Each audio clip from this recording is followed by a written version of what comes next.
ओम शांति। 6 दिसंबर 2023 की मधुर महावाक्य। मीठे बच्चे, माया तुम्हें फिर से राजयोग सिखलाकर राजाओं का राजा बनाता हूँ। इस फिर से शब्द में ही सारा चक्र समाया हुआ है। प्रश्न, बाप भी प्रबल है तो माया भी, दोनों की प्रबलता क्या है? उत्तर, बाप तुम्हें पति से पावन बनाते, पावन बनाने में बाप प्रबल है, इसलिए बाप को पतित पावन सर्वशक्तिमान कहा जाता है। माया फिर से पतित बनाने में प्रबल है। सच्ची कमाई में ग्रहचारी ऐसी बैठती है जो फायदे के बदले घाटा हो जाता है। विकारों के पीछे माया तबाही बना देती है। इसलिए बाबा कहते, बच्चे देही अभिमानी बनने का पुरुषार्थ करो। गीत, हमें उन राहों पर चलना है। ओम शांति। तुम बच्चों को किन राहों पर चलना है? जरूर राह बताने वाला होगा। मनुष्य रोंग रास्ते पर चलते हैं तब तो दुखी होते हैं। अभी कितने दुखी हैं क्योंकि उनकी मत पर नहीं चलते। सब उल्टी मत पर चलते आए हैं। जब से उल्टी मत देने वाले रावण का राज्य शुरू हुआ है, बाप समझाते हैं, तुम इस समय रावण की मत पर हो। तब हर एक का ऐसा बुरा हाल हुआ है। सब अपने को पतित कहते भी हैं। गांधी बापूजी भी कहते थे, पतित पावन आओ। गोया हम पतित हैं, परंतु कोई भी समझते नहीं कि हम पतित कैसे बने हैं। चाहते हैं भारत में राम राज्य हो, परंतु कौन बनाएगा? गीता में बाप ने सब बातें समझाई है, परंतु गीता के भगवान का ही नाम उल्टा लगा दिया है। बाप समझाते हैं, तुमने क्या कर दिया है? क्राइस्ट के बाइबल में पोप का नाम डाल दें तो कितना नुकसान हो जाए। यह भी ड्रामा है। बाप बड़े से बड़ी भूल समझाते हैं। यह आदि मध्य अंत का ज्ञान गीता में है। बाप समझाते हैं, मैं तुमको फिर से राजाओं का राजा बनाता हूँ। तुमने 84 जन्म कैसे लिए यह तुम नहीं जानते हो, हम बताते हैं। यह कोई भी शास्त्र में नहीं है। शास्त्र तो अनेक हैं, भिन्न भिन्न मतें हैं। गीता माना गीता, जिसने गीता गाई है उसने ही राय दी है। कहते हैं, मैं तुमको राजयोग सिखाने फिर से आया हूँ। तुम पर माया का परछाया पड़ गया है, अभी फिर से मैं आया हूँ। गीता में भी कहते हैं, हे भगवान फिर से गीता सुनाने आओ, अर्थात फिर से गीता की नॉलेज दो। गीता में ही यह बातें हैं कि आसुरी सृष्टि का विनाश और देवी सृष्टि की स्थापना फिर से होती है। फिर जरूर कहेंगे गुरु नानक फिर से आएगा, अपने समय पर चित्र भी दिखाते हैं। श्री कृष्ण भी फिर से वही मोर मुकुट वाला होगा। तो यह सब राज गीता में है, परंतु भगवान को बदल दिया है। हम ऐसे नहीं कहते कि गीता को नहीं मानते, परंतु उसमें जो यह उल्टा नाम मनुष्यों ने डाल दिया है उसको बाप आ करके सीधा करके समझाते हैं। यह भी समझाते हैं, हर एक आत्मा में अपना अपना पाठ नूंधा हुआ है। सब एक समान नहीं हो सकते। जैसे मनुष्य माना मनुष्य, वैसे आत्मा माना आत्मा, परंतु हर एक आत्मा में अपना पाठ भरा हुआ है। यह बातें समझाने वाला बड़ा बुद्धिमान चाहिए। बाप जानते हैं कौन समझा सकते हैं, कौन सर्विस करने में समझदार हैं, किसकी लाइन क्लियर है। देही अभिमानी रहते हैं। सब तो परिपूर्ण देही अभिमानी नहीं बने हैं। यह तो अंत में रिजल्ट होगी। इम्तिहान के दिन जब नज़दीक होते हैं तो मालूम पड़ जाता है कौन कौन पास होंगे। टीचर्स भी समझ सकते हैं और बच्चे भी समझते हैं कि यह सबसे तीखा है। वहाँ तो ठगी आदि भी हो सकती है, यहाँ तो यह बात हो ना सके। यह तो ड्रामा में नोंद है। कल्प पहले वाले ही निकलेंगे। हमें पता चलता है सर्विस की रफ्तार से। इस सच्ची कमाई में घाटा और लाभ ग्रहचारी आदि आती है। चलते चलते टांग टूट पड़ती है। गंधर्वी विवाह करने बाद फिर माया एकदम तवाई बना देती है। माया भी बड़ी प्रबल है। बाबा प्रबल है पावन बनाने में, इसलिए उनको सर्वशक्तिमान पतित पावन कहा जाता है। और फिर माया प्रबल है पतित बनाने में। सतयुग में तो माया होती नहीं, वो है ही वाइसलेस वर्ल्ड। अभी है एकदम विशेष वर्ल्ड। कितनी जबरदस्त प्रबलता है। चलते चलते माया एकदम नाक से पकड़ तबाही बना देती है, फारकती दिला देती है, इतनी प्रबल है।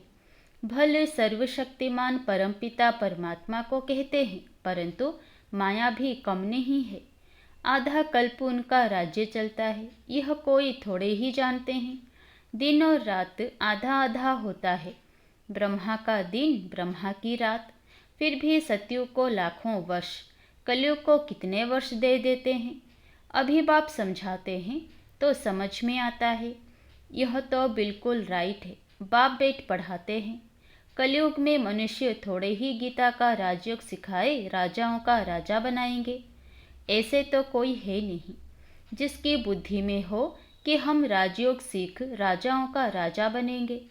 वो गीता पाठशालाएं तो अनेक है, परंतु कोई राजयोग सीख राजाओं का राजा व रानी बन नहीं सकते।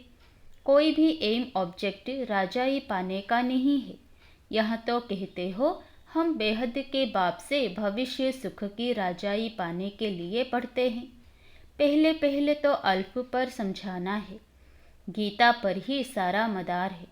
मनुष्यों को कैसे पता पड़े सृष्टि चक्र कैसे फिरता है, हम कहाँ से आए हैं, फिर कहाँ जाना है, कोई को पता नहीं है। कौन देश से आया, कौन देश से जाना। गीत भी है ना, सिर्फ तोते मुआफिक गाते रहते हैं। बुद्धि जो आत्मा में है वो नहीं जानती कि हम जिसको हे परमपिता परमात्मा कहते हैं वह कौन है। उनको ना देख सकते हैं ना जान सकते हैं। आत्मा का तो फर्ज है ना बाप को जानना देखना। अभी तुम समझ गए हो हम आत्मा हैं। परमपिता परमात्मा बाप हमको पढ़ाते हैं। बुद्धि कहती है बाप आकर पढ़ाते हैं। जैसे किसी की आत्मा को बुलाते हैं तो समझते हैं ना उनकी आत्मा आई है। तो तुम समझते हो हम आत्मा है, हमारा वह बाप है। बाप से जरूर वर्षा मिलना चाहिए। हम दुखी क्यों हुए हैं। मनुष्य तो कह देते बाप ही सुख दुख देने वाला है। भगवान को गाली देते रहते हैं, वह है आसुरी संतान। जैसे कल्प पहले कहा है वैसे कहते हैं। तुम अभी प्रैक्टिकल में ईश्वरीय संतान बने हो। आगे तुम आसुरी औलाद थे। अब बाप कहते हैं निरंतर मुझे याद करो। किसी को भी यह 2 अक्षर समझाना बहुत सहज है। तुम भगवान के बच्चे हो। भगवान ने स्वर्ग रचा, अब नरक बना है, फिर स्वर्ग बाप ही रचेंगे। बाप हमको राजयोग सिखला रहे हैं, स्वर्ग की स्थापना कर रहे हैं। अच्छा, शिव को नहीं जानते हो। प्रजापिता ब्रह्मा को भी रचने वाला वह बाप है। तो जरूर बाप ब्रह्मा द्वारा ही सिखाएंगे। अभी शूद्र वर्ण है, हम ब्राह्मण से देवता क्षत्रिय बनेंगे। नहीं तो विराट रूप क्यों बनाया है। चित्र ठीक है, परंतु समझ नहीं सकते। शूद्रों को ब्राह्मण कौन बनाएंगे। जरूर प्रजापिता ब्रह्मा चाहिए। उनको कैसे एडप्ट किया। जैसे तुम कहते हो यह मेरी स्त्री, उनको मेरी कैसे बनाया, एडप्ट किया। बाप कहते हैं मुझे भी माता पिता कहते हो। मैं बाप तो हूँ, मेरी कहाँ से लाऊं। तो इनमें प्रवेश कर इनका नाम ब्रह्मा रखता हूँ। स्त्री एडप्ट की जाती है। जैसे लौकिक बाप स्त्री को एडप्ट कर कुक वंशावली रचते हैं। बाबा ने फिर इनमें प्रवेश कर इनको एडप्ट कर इनके मुख द्वारा मुख वंशावली बनाई है। तुम कहते हो हम ब्राह्मण ब्राह्मणियाँ हैं। जरूर इनका ही नाम ब्रह्मा है। ब्रह्मा किसका बच्चा, शिव बाबा का। इनको किसने एडप्ट किया, बेहद के बाप ने। दृष्टांत बड़ा अच्छा है, परंतु जिसकी बुद्धि में बैठा होगा वह समझा सकेंगे। बुद्धि में नहीं होगा तो उनको समझाने आएगा ही नहीं। लौकिक और पारलौकिक बाप तो है ना, वह भी स्त्री को एडप्ट कर मेरी कहते हैं। यह फिर इनमें प्रवेश कर एडप्ट करते हैं। खुद कहते हैं मुझे निराकार को इनका आधार लेना पड़ता है, तो नाम भी बदली करता हूँ। एक ही टाइम कितनों के नाम रखे, नाम की लिस्ट भी तुम्हारे पास होनी चाहिए। प्रदर्शनी में नाम की लिस्ट भी दिखानी चाहिए।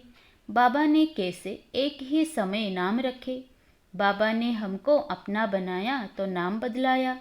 उनको भृग ऋषि कहते हैं। जन्म पत्री तो भगवान के पास ही है।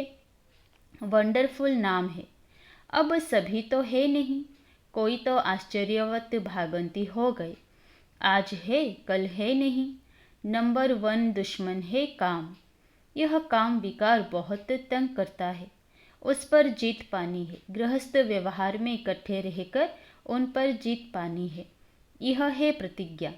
अपनी वृत्ति देखनी है, कर्म इंद्रियों से विकर्म नहीं करना है। तूफान तो सबको आते हैं, इसमें डरना नहीं है। बाबा से बहुत बच्चे पूछते हैं यह धंधा करें व नहीं करें। बाबा लिखते हैं मैं कोई तुम्हारे धंधे आदि को देखने आया हूँ क्या? मैं तो टीचर हूँ, पढ़ाने के लिए।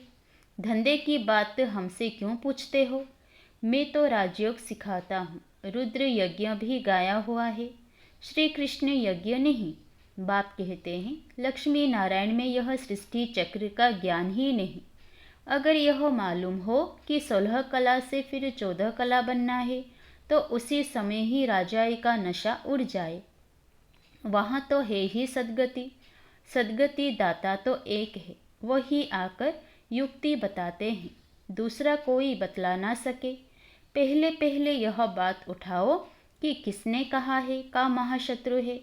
यह भी गाते हैं विशेष वर्ल्ड और वॉइसलेस वर्ल्ड।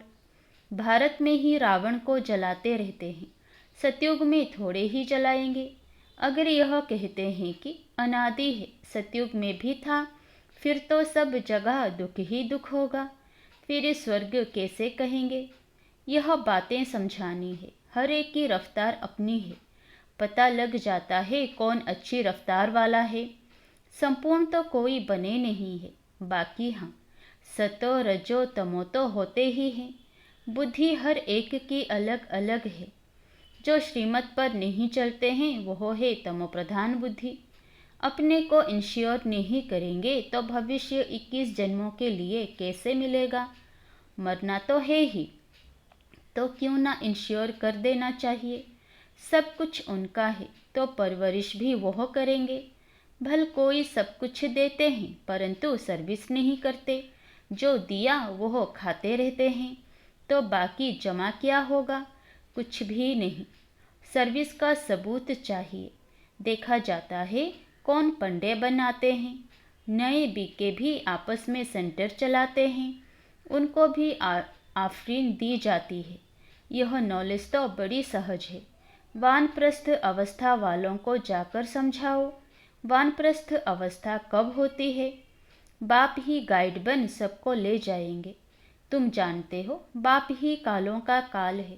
हम तो खुशी से बाबा के साथ इकट्ठे जाना चाहते हैं। पहले पहले तो मुख्य बात यह उठाओ, गीता का भगवान कौन है, जिसने रचना रची? लक्ष्मी नारायण को राजयोग किसने सिखाया? उनकी भी राजधानी स्थापन हो रही है, और कोई राजधानी स्थापन करने आते नहीं। बाप ही राजधानी स्थापन करने आते हैं। सब पतितों को पावन बनाते हैं। यह है विशेष वर्ल्ड, वह है वॉइसलेस वर्ल्ड। दोनों में नंबरवार मर्तबे हैं। जो श्रीमत पर चलने वाले होंगे उनकी बुद्धि में ही यह बातें बैठ सकती है। अच्छा, मीठे मीठे सिकिलधे बच्चों प्रति माता पिता बाप दादा का याद प्यार और गुड मॉर्निंग। रूहानी बाप की रूहानी बच्चों को नमस्ते। धारणा के लिए मुख्य सार। पहला, बुद्धि की लाइन सदा क्लियर रहे, इसके लिए देही अभिमानी रहना है। सच्ची कमाई में माया किसी प्रकार से घाटा ना डाल दे, यह संभाल करनी है। दूसरा, कर्म इंद्रियों से कोई भी विकर्म नहीं करना है। इंश्योर करने के बाद सर्विस भी जरूर करनी है। वरदान। माया को दुश्मन के बजाय पाठ पढ़ाने वाली सहयोगी समझ, एक रस रहने वाले माया जीत भव। माया को दुश्मन के बजाय पाठ पढ़ाने वाली सहयोगी समझ, एक रस रहने वाले माया जीत भव। माया आती है आपको पाठ पढ़ाने के लिए, इसलिए घबराओ नहीं, पाठ पढ़ लो। कभी सहनशीलता का पाठ, कभी शांत स्वरूप बनने का पाठ पक्का कराने के लिए ही माया आती है। इसलिए माया को दुश्मन के बजाय अपना सहयोगी समझो, तो घबराहट में हार नहीं खाएंगे। पाठ पक्का करके अंगद के समान अचल बन जाएंगे। कभी भी कमजोर बन माया का आह्वान नहीं करो तो वह विदाई ले लेगी। स्लोगन। हर संकल्प में दृढ़ता की महानता हो तो सफलता मिलती रहेगी। हर संकल्प में दृढ़ता की महानता हो तो सफलता मिलती रहेगी। अच्छा, ओम शांति।